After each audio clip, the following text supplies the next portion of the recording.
ज्ञानेश्वरी पठण अध्याय 17 ओव्या 101 ते 125 श्लोक 6 ते 8।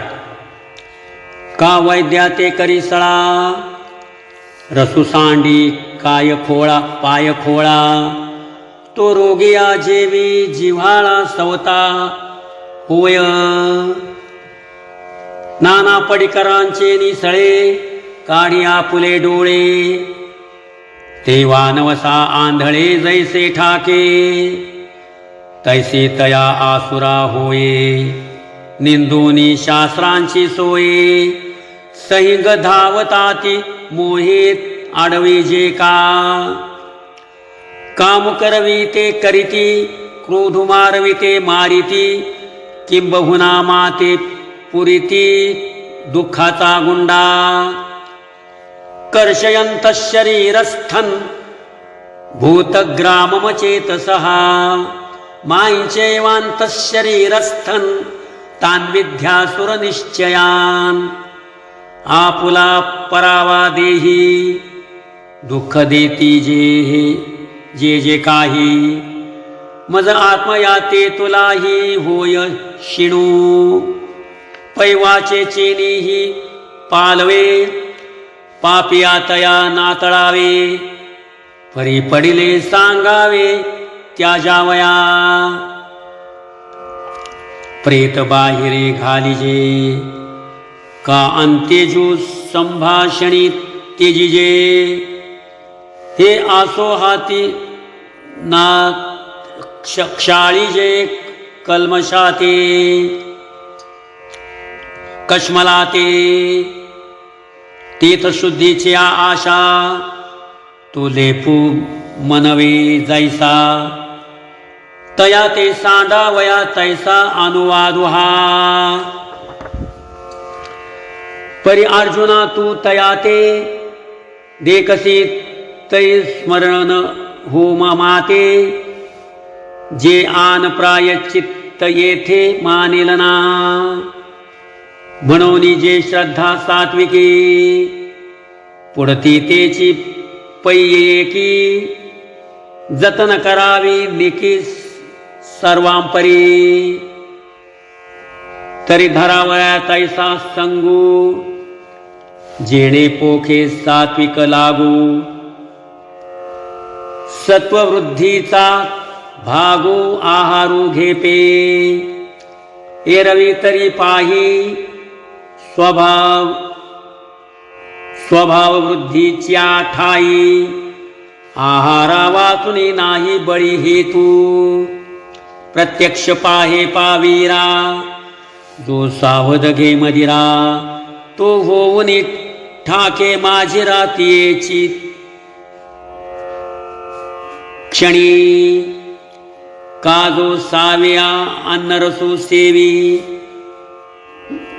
जो व्यापी जे वातश्लेष्म स्वभावी।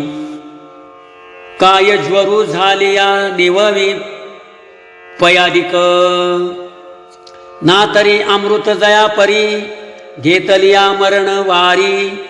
का आपुले आयसे करी जैसे विष तेवी जैसा घेपे आरू।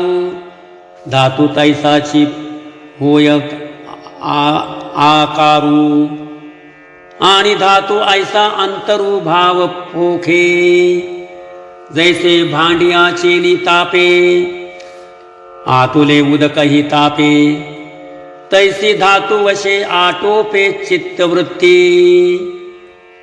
म्हणून सात्विकू रसू सेविजे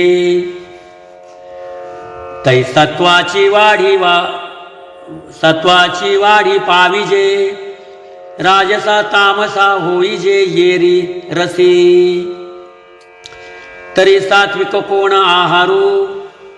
राजसा तामसा काय आकारू ते सांगो करी आदरू अकर्णनी।